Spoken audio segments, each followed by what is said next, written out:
স্বাগত জানাচ্ছি খাতুনগঞ্জ থেকে মধুঝিলের সাথে আছে আমি শামীম জাহেদি। প্রতি বছর 26শে জানুয়ারি ওয়ার্ল্ড কাস্টমস অর্গানাইজেশনের সদস্যভুক্ত দেশগুলোতে পালন করা হয় আন্তর্জাতিক কাস্টমস দিবস। প্রতি বছর মতো এবারও বাংলাদেশের নানা আয়োজনে দিবসটি পালন করার প্রস্তুতি নেওয়া হয়েছে।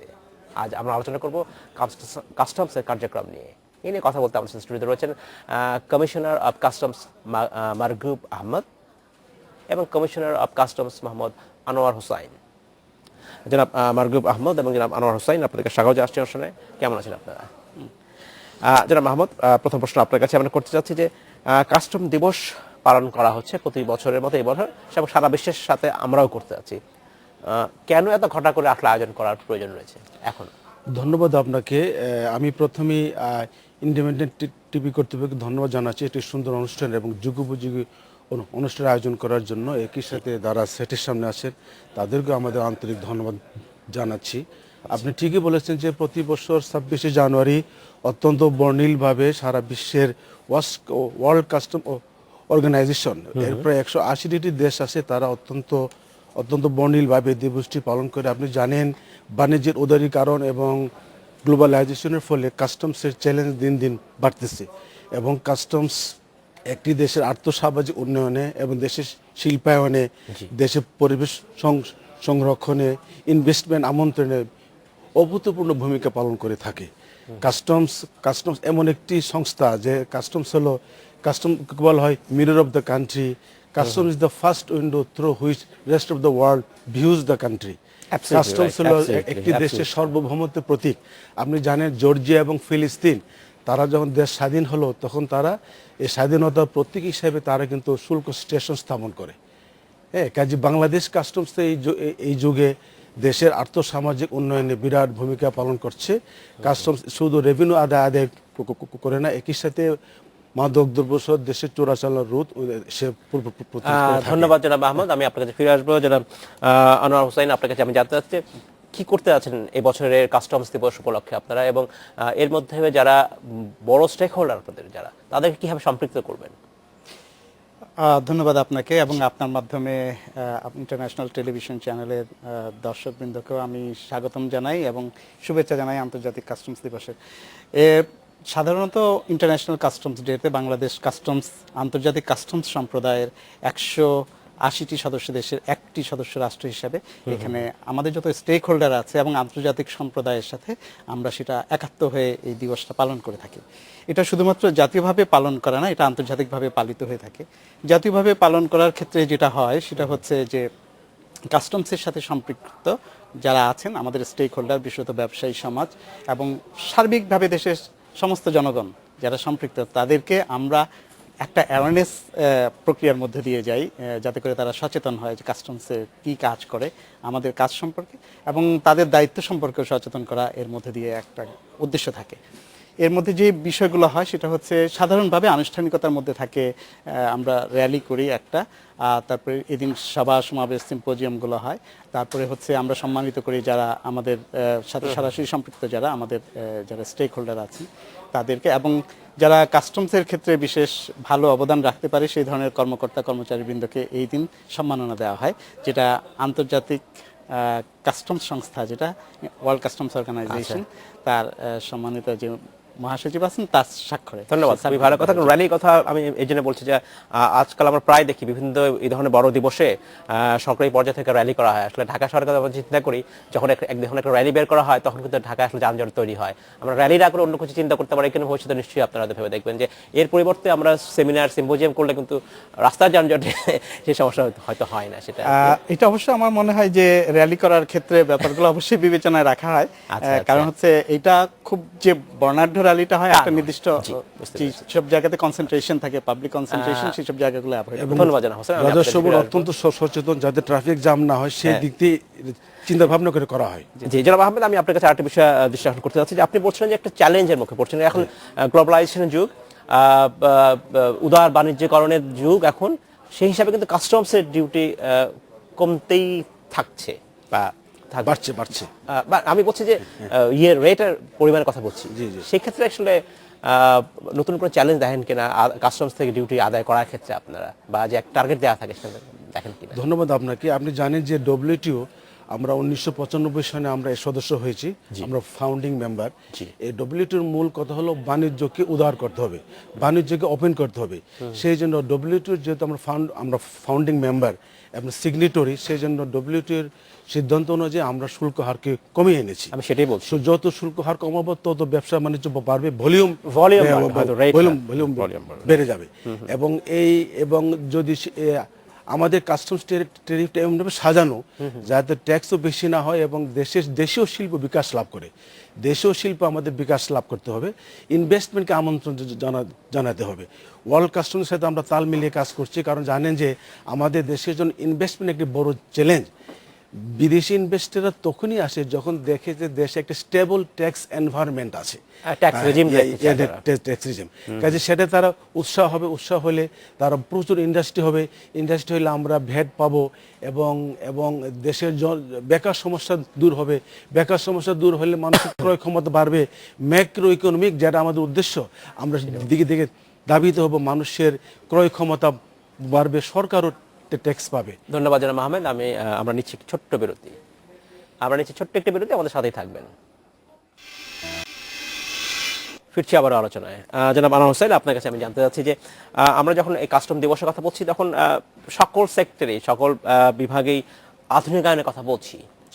এই কাস্টম শুল্কায়নের ক্ষেত্রে যখন আপনারা শুল্ক আহরণ করেন, এখানে কি কি আধুনিক ব্যবস্থা করা উচিত বা আমরা কতটা করতে পেরেছি?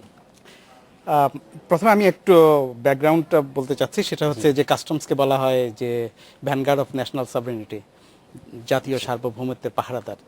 তো এটা সাধারণ একটা ধারণা আছে যে কাস্টমসের কাজ হচ্ছে শুধুমাত্র আমদানি পণ্যের ট্যাক্স আদায় করা, অথবা বিমানবন্দর দিয়ে আগত যাত্রী অথবা বর্ডার দিয়ে আগত যাত্রীদের পারাপারের বিষয়ে কাজ করা। আসলে ব্যাপারটা শুধু তার মধ্যে সীমাবদ্ধ নেই। কাস্টমসের বহুবিধ কাজ আছে, তার মধ্যে একটা হচ্ছে যে বৈধ বাণিজ্যে সহায়তাকরণ, যেটা আমরা ট্রেড ফ্যাসিলিটেশন বলি, তা মাদক এবং মুদ্রা পাচার রোধ, অবৈধ পণ্যের চলাচল সেগুলো বন্ধ করা, সেটার সাথে জনস্বাস্থ্য এবং সামাজিক নিরাপত্তার পক্ষে হুমকি স্বরূপ যে কোনো কার্যক্রম সেগুলোকে প্রতিহত করা। এই ধরনের বহুবিধ কাজ আছে, যেহেতু আমরা বলছি যে এটা ভ্যানগার্ড অফ ন্যাশনাল সভরেনিটি। এর ভিতরে আপনি যেটা জানতে চাচ্ছিলেন সেটা হচ্ছে যে আধুনিকায়নের ক্ষেত্রে কি ধরনের কাজ হচ্ছে। এবারকার কাস্টমস দিবসের যে স্লোগান সেটা হচ্ছে যে data analysis for effective border management.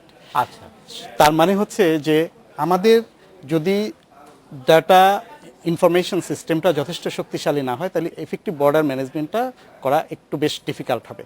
আপনাকে আমি একটা জিনিস আপনার মাধ্যমে জানাতে চাচ্ছি যে বাংলাদেশে পাবলিক সেক্টরে যদি প্রথম কোনো ধরনের সেটা হচ্ছে ইনফরমেশন সিস্টেম, একটা ব্রড বেসড ইনফরমেশন সিস্টেম চালু হয়ে থাকে, সেটা হয়েছে বাংলাদেশ কাস্টমসে। এটা 1994-95 সালের দিকে ASYCUDA, automated system for customs data, এর মাধ্যমে বাংলাদেশ কাস্টমসে চালু হয়, যেটা খুবই যথেষ্ট ব্রড বেসড।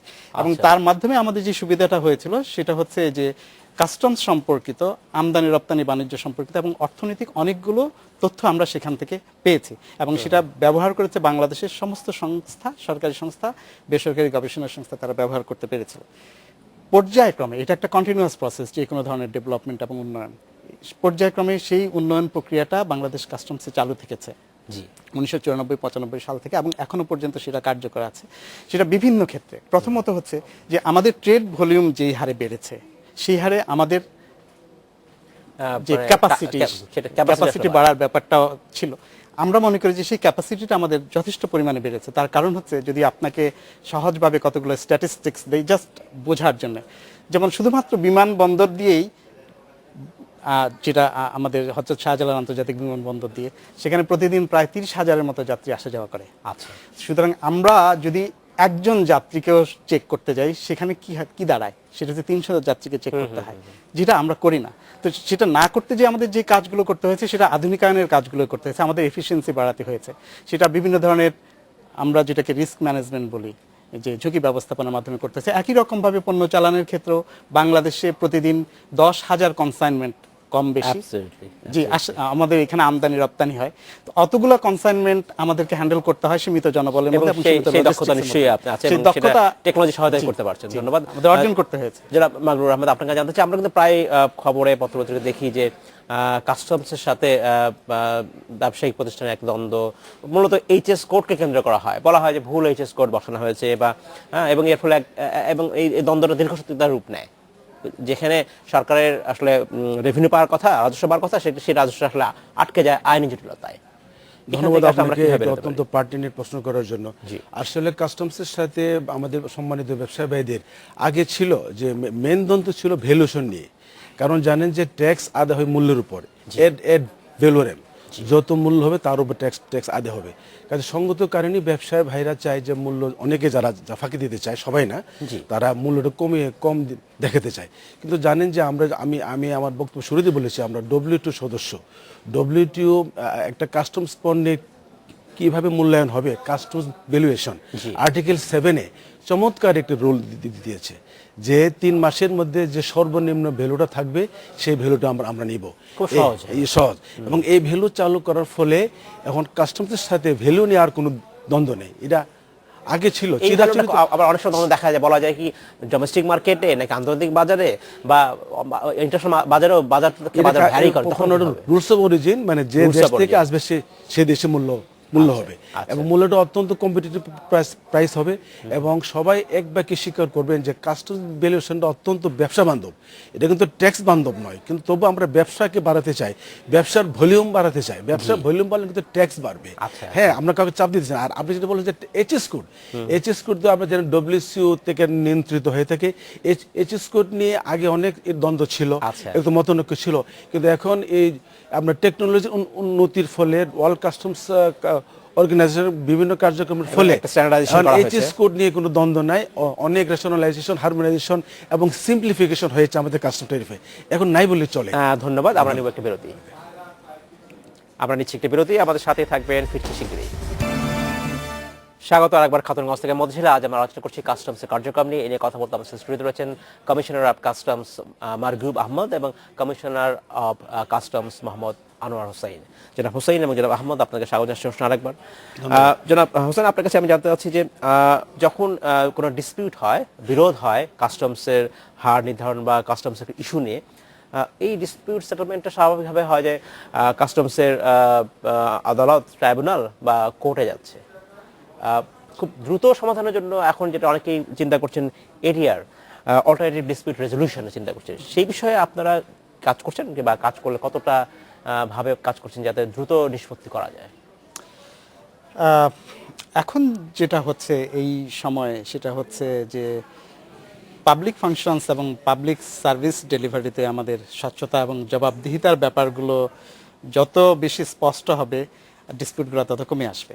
আচ্ছা, আমরা যেটা মনে করি সেটা হচ্ছে যে বর্তমান সরকারের এবং সরকারের সর্বোচ্চ পর্যায় থেকে সরকারি কর্মচারীদের মধ্যেও যে কমিটমেন্ট এবং যে সদিচ্ছা, সেই সদিচ্ছার কারণে পুরো জনপ্রশাসনে, এমনকি কাস্টমস প্রশাসনে এক ধরনের বড় পরিবর্তন আসছে।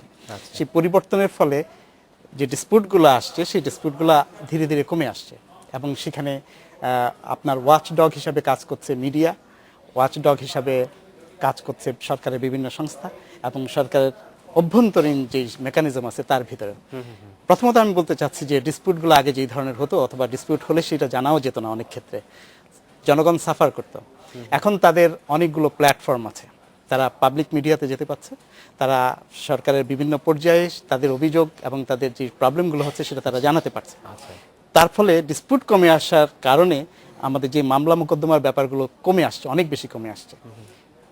যে মামলাগুলো আগে থেকে পেন্ডিং ছিল, যে ডিসপিউটগুলো আগে থেকে পেন্ডিং ছিল, সেগুলো এখন আমরা সমাধান করার চেষ্টা করছি। এবং যে মামলাগুলো সহজে সমাধান হচ্ছে না, সেগুলোর ক্ষেত্রে সেটা যত তাড়াতাড়ি এবং যত চমৎকারভাবে সমাধান করা যায়, সেই জন্য অল্টারনেটিভ ডিসপিউট রেজলিউশনের একটা পদ্ধতি সরকার তৈরি করেছে। প্রথম যে অল্টারনেটিভ ডিসপিউট রেজলিউশনের ক্ষেত্রে কিছুটা অনীহা ছিল যারা আমাদের স্টেক হোল্ডার তাদের, অথবা তারা পুরোপুরি ব্যাপারটা বুঝতে পারেনি। তাদেরকে ব্যাপারটা বোঝানোর জন্য এবং এইটার সুবিধা সম্পর্কে জানানোর জন্য আমরা বিভিন্ন ধরনের সভা সমাবেশ, সেমিনার এবং তাদের নিয়ে অনেক আলোচনা অনুষ্ঠানের আয়োজন করেছিলাম। ধন্যবাদ। আমি জনাব মারগুব আহমেদ, আপনাকে জানতে চাচ্ছি, এই এডিআর এর কোনো সাফল্যের কথা কি আপনারা বলতে পারেন, যে যার ফলে দীর্ঘদিন ধরে একটি মামলা ছিল এবং অনেক বড় অঙ্কের টাকা আটকে ছিল, সেখান থেকে উদ্ধারে টাকাটা সরকারি কোষাগারে গেল, এমন কোনো সাফল্য আছে? ধন্যবাদ আপনাকে। সাম্প্রতিককালে আসলে আপনি ঠিকই বলেছেন, এডিআর অত্যন্ত একটা আলোচিত বিষয় এবং সারা ওয়ার্ল্ড এটা অত্যন্ত জনপ্রিয়। বিয়ন্ড দ্য কোর্ট ডিসপিউটকে সমাধান করার জন্য এটা অত্যন্ত একটা যুগোপযোগী উপায় এবং আমাদের সরকারও অত্যন্ত সুচারুভাবে এটাকে জনপ্রিয় করার জন্য এগিয়ে আসতেছেন এবং বাই দিস টাইম আমি যতদূর জানি ইনকাম ট্যাক্সের ক্ষেত্রে এডিআর বেশ সাফল্য পেয়েছে এবং কাস্টমসের ক্ষেত্রেও যথেষ্ট সাফল্য পাচ্ছে এবং এটা পাবে এবং জনসাধারণের মধ্যে একটা ভীতি আছে যে এডিআরে গেলে সমাধান হবে কিনা এবং আমাদের চেয়ারম্যান মহোদয়ের বিভিন্ন কার্যক্রমের ফেলে আমরা অতি সম্প্রতি মাননীয় প্রধান বিচারপতি সহ যারা স্টেক হোল্ডার তাদের সাথে আমরা আলোচনা করেছি এবং আমি মনে করি যে এডিআরকে জনপ্রিয় করার জন্য এটা বেশ মোমেন্টাম পাচ্ছে এবং যারা রিটায়ার্ড কাস্টম অফিসিয়ালস তাদেরকে এটা দায়িত্ব দেওয়া হচ্ছে এবং অত্যন্ত সুচারুভাবে এগিয়ে আসতেছে এবং দিন দিন এর সচেতনতা বৃদ্ধি পাচ্ছে এবং আশা করি এবং যাতে ভবিষ্যতে আমাদের চেয়ারম্যান বলে থাকেন যে ডিসপিউট না হয় সেদিকে আমাদের হ্যাঁ, সেটা হলে সবচেয়ে ভালো। খেয়াল রাখতে হবে বলে যে prevention is better than cure হ্যাঁ সেই বিষয়ে আমরা ব্যবস্থা নিচ্ছি এবং এডিআর জনপ্রিয় হচ্ছে এবং এই ধারণাটা দক্ষিণ আফ্রিকাতে নেদারল্যান্ডে অন্যান্য দেশে খুবই জনপ্রিয় এবং লর্ড উলফ এই প্রথম এডিআর ধারণা দেন এবং এডিআর ছাড়া আমাদের কোনো বিকল্প নাই আমাদের যে মামলাগুলো আছে প্রায় 15-16 হাজার মামলা আছে প্রায় 25,000 কোটি টাকা মামলা এখানে Right, আছে সেটাই আমি আজ আমরা এগিয়ে যাচ্ছি এবং কোর্টও মাননীয় কোর্ট হাইকোর্ট এবং সুপ্রিম কোর্ট তারও মামলা নিষ্পত্তির জন্য অত্যন্ত যুগোপযোগী ব্যবস্থা নিচ্ছেন। ধন্যবাদ জনাব আনোয়ার হোসেন, আপনার কাছে প্রশ্ন আমাদের স্টেক হোল্ডার আসলে কিভাবে আপনারা সম্পৃক্ত করেন, কিভাবে উৎসাহ দেন? নিশ্চয়ই পুরস্কার বছর শেষে যারা হাই স্টেক মানে যারা ট্যাক্স দিচ্ছেন শুল্কের মাধ্যমে তাদের হয়তো পুরস্কার করছেন, এর বাইরে কি কোনো চিন্তা করছেন তাদের কিভাবে প্রণোদনা দেওয়া যায়? সেটা হচ্ছে যে অনেকগুলো প্রণোদনার ব্যবস্থা কিন্তু আছে। সেটা হচ্ছে যেমন আমি একটার কথা বলতে পারি, অথরাইজড ইকোনমিক অপারেটর, মানে আমাদের যে আমরা প্রথম থেকে বলে আসছি যে effective data analysis for effective border management. আমরা যেহেতু মোটামুটি দীর্ঘদিন ধরে তথ্য সংরক্ষণ করে আসছি, তথ্য ধারণ করে আসছি, সো আমাদের কাছে কিছু তথ্য আছে, আমরা রিস্ক ম্যানেজমেন্ট করি, তার মধ্যে আমরা বুঝতে পারি যে কোন কোন ইম্পোর্টার এবং এক্সপোর্টার আচ্ছা এবং তাদেরকে আসলে বিভিন্নভাবে প্রণোদনা দেওয়া থাকে। হ্যাঁ, সেই ধরনের ক্ষেত্রে যারা অথরাইজড অপারেটর যারা আছে তাদের ক্ষেত্রে আমাদের জনাব আনোয়ার হোসেন আপনাকে অসংখ্য ধন্যবাদ, জনাব মারগুব আহমদ আপনাকে অসংখ্য ধন্যবাদ। আজ শেষ করতে হচ্ছে, আমরা আশা করবো যে উদ্দেশ্য নিয়ে আপনারা কাস্টমস দিবস আন্তর্জাতিক কাস্টমস দিবস উদযাপন করতে হচ্ছে সেটা সফল হবে এবং বাংলাদেশের অর্থনৈতিক উন্নয়নে কাস্টমস গুরুত্বপূর্ণ ভূমিকা রাখবে। ধন্যবাদ আপনাদেরকে। ধন্যবাদ আপনাদের। এই ছিল আজকে আমাদের খতনগঞ্জ থেকে মতো ছিল, আমাদের সাথেই থাকবেন, দেখা হবে আবার।